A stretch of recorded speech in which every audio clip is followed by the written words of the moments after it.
শীতকালে এই মোটা লাল লঙ্কাগুলো বাজারে দেখতে পাওয়া যায়। আর এই লাল লঙ্কা দিয়ে আপনারা এরকম পুর ভরা লঙ্কার আচার বানিয়ে 4 থেকে 5 বছর সংরক্ষণ করে খেতে পারেন। কারণ এই আচার একদমই নষ্ট হবে না। আর এই আচারের স্বাদ খুবই অসাধারণ হয়। আপনারা যারা যারা খেয়েছেন এরকম পুর ভরা লাল লঙ্কার আচার তারা তো জানবেনই।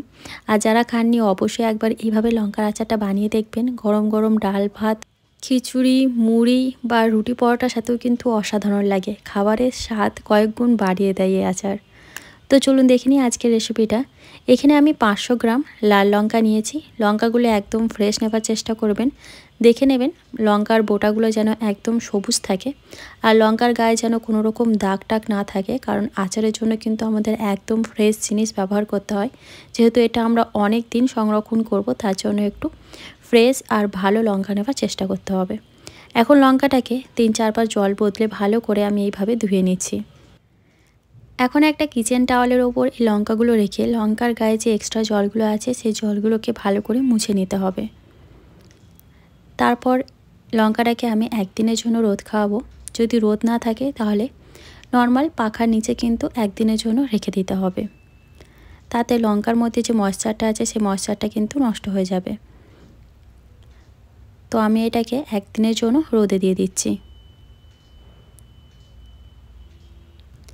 যদি রোদ খাওয়ানো হয় তাহলে কিন্তু খুবই ভালো হয়, যেহেতু আচারটাকে ওই যে বলছি আমরা 4 থেকে 5 বছরের জন্য সংরক্ষণ করে খাবো, তার জন্য কিন্তু রোদ দেখানোটা খুবই ইম্পর্টেন্ট। তো দেখুন পরের দিন লঙ্কাগুলো দেখতেই পাচ্ছেন হালকা হালকা শুকিয়ে এসেছে। এখন এইভাবে এক একটা লঙ্কাকে হাতের মধ্যে নিয়ে এরকম করে নিচ্ছি। ভেতরে যে বীজগুলো আছে এতে কিন্তু খুব সহজেই বীজগুলোকে বার করা যায়। এখন একটা ছুরি দিয়ে এইভাবে লঙ্কার ওপরের অংশটাকে আমি কেটে দিচ্ছি, আর ছুরি দিয়েই খুব ভালো করে ভেতরে যে অংশটা আছে বীজ আর শ্বাসগুলো আছে সেটা কিন্তু খুব ভালো করে বের করে নিতে হবে। লঙ্কার ভেতরে কিছুই রাখা যাবে না, লঙ্কার ভেতরটা কিন্তু একদম ক্লিন করে নিতে হবে। কোনো ছুরি বা চামচের পেছন দিক দিয়ে কিন্তু আপনারা এই কাজটা করতে পারেন। দেখতে পাচ্ছেন লঙ্কার ভেতরটা কিন্তু একদম পরিষ্কার আছে। তো এইভাবে আমি সব কটা লঙ্কা থেকে কিন্তু বীজ আর শ্বাসগুলোকে বার করে নিয়েছি। এখন আচারের জন্য মশলাটা রেডি করব। তার জন্য এখানে আমি এই বড় চামচের 4 চামচ মতো সাদা সর্ষে নিয়েছি। আর কাপের হিসেবে দেখতে গেলে এটা 1/4 কাপ সাদা সর্ষে আছে। যতটা পরিমাণ সাদা সর্ষে নিয়েছি ঠিক ততটা পরিমাণে এখানে আমি কালো সর্ষেটাও নিয়েছি।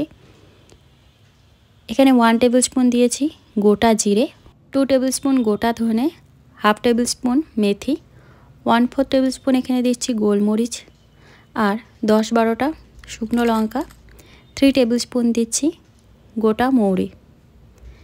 এখন এই সমস্ত মশলাগুলোকে মিডিয়াম টু লো ফ্লেমে 1 থেকে 1.5 মিনিটের জন্য একটুখানি ভাজা ভাজা করে নেব। মশলার মধ্যে যে ময়েশ্চারটা আছে সেই ময়েশ্চারটাকে আমাদের নষ্ট করতে হবে। তো 1.5 মিনিটের জন্য মিডিয়াম টু লো ফ্লেমে মশলাটাকে একটু নাড়াচাড়া করলেই দেখবেন মশলা থেকে খুব সুন্দর একটা গন্ধ বেরোতে শুরু করছে, আর এরকম মশলার কালারটা চেঞ্জ হয়ে যাবে আর সর্ষেগুলো ফাটতে শুরু করবে। তখন বুঝবেন মশলাটা কিন্তু একদম রেডি হয়ে গেছে। এখন এখানে আমি 300 ml সর্ষের তেল খুব ভালো করে ধোয়া ওটা গরম করে নেব। মশলাগুলোকে ঠান্ডা করে নিয়েছি। এখন মিক্সিতে দিয়ে গুঁড়ো করে নেব, তবে একদম ফাইন পাউডার কিন্তু তৈরি করব না। আচারের মশলা সবসময় একটু দানা দানা রেখে তৈরি করলে সেই আচারের স্বাদটা কিন্তু অনেক ভালো হয়। তো দেখুন এরকম একটু মশলাটাকে দানা দানা রেখে আমাদের গুঁড়ো করতে হবে, একদম ফাইন পাউডার কিন্তু বানাবো না। একটা পাত্রে এই মশলাটাকে পুরোটা দিয়ে দিলাম। এখন এর মধ্যে অ্যাড করছি আমচুর পাউডার। এই আচারের মধ্যে যে টক ভাবটা আসবে সেটা পুরোটাই কিন্তু আমি এই আমচুর পাউডার দিয়ে আনবো। যদি আপনাদের কাছে আমচুর পাউডার না থাকে তাহলে আমচুরের পরিবর্তে লেবুর রস ব্যবহার করবেন। এখানে মোটামুটি 6 থেকে 7টা লেবুর রস কিন্তু ব্যবহার করতে হবে। আমি এখানে আমচুর পাউডার দিয়েছি 1/4 টেবিল স্পুন, দিলাম কিছুটা পরিমাণে হলুদ গুঁড়ো, কাশ্মীরি রেড চিলি পাউডার, হিং দিয়ে দিলাম 1/4 টেবিল স্পুন, এখানে কালো জিরে দিয়েছি 1/4 টেবিল স্পুন, আর হাফ টেবিল স্পুন দিচ্ছি জোয়ান। সব শেষে এর মধ্যে আমি অ্যাড করছি লবণ। মোটামুটি বড় চামচের 3 চামচের মতো লবণ অ্যাড করলাম। আচারে লবণটা একটু বেশিই লাগে। এখন সব মশলা খুব ভালো করে মিশিয়ে নিচ্ছি।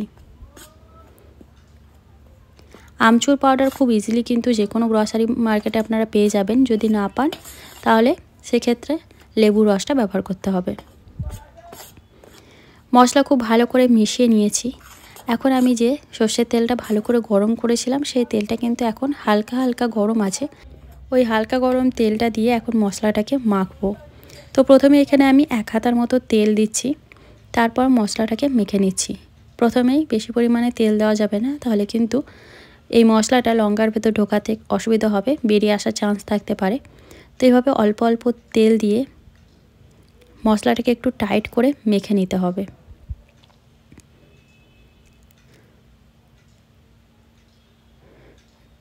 তো যখন দেখবেন এরকম একটা দলা পেকে আসছে তখন কিন্তু বুঝবেন ঠিক আছে, একদম পারফেক্ট আছে, এর থেকে বেশি তেল অ্যাড করতে হবে না। তো এরপর খুব ভালো করে সমস্ত লঙ্কার মধ্যে এই আচারটাকে ঢোকাতে হবে। তো দেখুন এইভাবে যাতে লঙ্কাটার একদম নিচ পর্যন্ত মশলা যায়, তার জন্য কিন্তু যে কোনো কাঠি বা পেন্সিল বা এরকম চামচের পেছন দিক দিয়ে খুব ভালো করে এইভাবে কিন্তু ঢুকিয়ে দিতে হবে। আমি এখানে 500 গ্রাম লঙ্কা ব্যবহার করেছি, সেই অনুযায়ী কিন্তু সমস্ত মশলার মেজারমেন্টটা বলেছি। আপনারা যদি এর থেকে কম ব্যবহার করেন বা বেশি ব্যবহার করেন সে অনুযায়ী কিন্তু মশলাগুলোকেও কমিয়ে বাড়িয়ে নিতে হবে।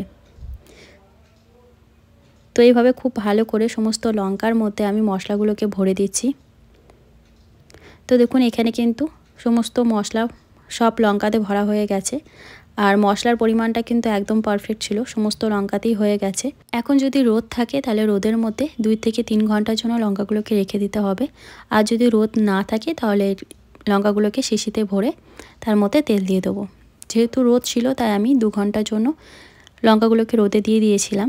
এখন আমি বয়ামের মধ্যে লঙ্কাগুলোকে ভরবো। তো সব সময় কিন্তু চেষ্টা করবেন আচার বানানোর জন্য যেই পাত্রই ব্যবহার করেন না কেন তার মধ্যে যেন কোনো রকম জল না থাকে। আর বয়ামটাকেও কিন্তু প্রথমে খুব ভালো করে ওয়াশ করে রোদে ভালো করে শুকিয়ে নেবেন, একদম ড্রাই করে নিতে হবে। আর আমার আগের আচারের রেসিপিগুলোতে কিন্তু আমি আপনাদের বলেছি আচার রোদে দেওয়ার প্রসেসটা। আচার কিন্তু কখনোই বয়ামের ঢাকনা লাগিয়ে রোদে দেবেন না, এতে করে বয়ামটা সূর্যের তাপে গরম হয়ে গিয়ে ঢাকনার মধ্যে যে ভাপটা জমা হয় সেই ভাপটা কিন্তু আচারের মধ্যে পড়তে পারে জল হিসেবে। তো তার জন্য সবসময় কোনো কাপড় আচারের বয়ামের মুখে বেঁধে সবসময় রোদে দেবেন। বয়ামের মধ্যে লঙ্কাগুলো রেখে আগে প্রথমেই যে আমি সর্ষের তেলটা গরম করে নিয়েছিলাম, এখন এটা কিন্তু ভালো মতো ঠান্ডা হয়ে গেছে। তেলটাকে এখন দুটো বয়ামের মধ্যে এইভাবে দিয়ে দিচ্ছি। এখন টানা 2 সপ্তাহ কিন্তু রোদ খাওয়াতে হবে আচারটাকে, তাহলে কিন্তু আচারটা খাওয়ার জন্য একদম রেডি হয়ে যাবে। আজকের ভিডিওটা যদি আপনাদের ভালো লাগে তাহলে কিন্তু অবশ্যই ভিডিওতে একটা লাইক দিয়ে চ্যানেলটা সাবস্ক্রাইব করার পাশে থাকবেন। আর অবশ্যই আপনারা কমেন্ট করে জানাতে পারেন এরপর নেক্সট কিসের আচার আপনাদের সঙ্গে শেয়ার করব। আমি আজ পর্যন্ত যত আচার শেয়ার করেছি আপনারা তাতে কিন্তু অনেক ভালোবাসা দিয়েছেন, তার জন্য অসংখ্য ধন্যবাদ।